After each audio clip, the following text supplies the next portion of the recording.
और कुछ बदकिस्मती की वजह से पिछले 2 दिनों से बॉर्डर पे हालात ऐसे संगीन बने हुए हैं कि लोगों को बाहर निकलना भी मुश्किल हो रहा है।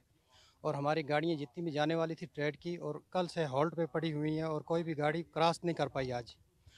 तो इसी वजह से हम दोनों मुल्कों से ये अपील करना चाहेंगे कि इस जो मसले का हल निकालें किसी भी तरीके से, ताकि ये जो बॉर्डर के लोग परेशानी में मुब्तला है और यहाँ कश्मीर के लोग जो इस परेशानी में मुब्तला है, इनको कोई सहूलत मिल सके।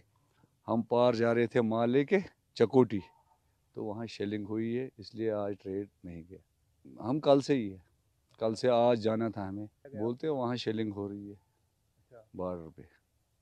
ट्रेडर्स से जुड़ा तबका काफ़ी परेशानियों का सामना कर रहा है। हमने कई एक ट्रेडर्स से बात की, उनका यही मानना था कि दोनों मुल्कों को चाहिए कि आपस में बातचीत करके ये मसला हल करें। उड़ी से मैं आशिक मीर, ईटीवी भारत के लिए।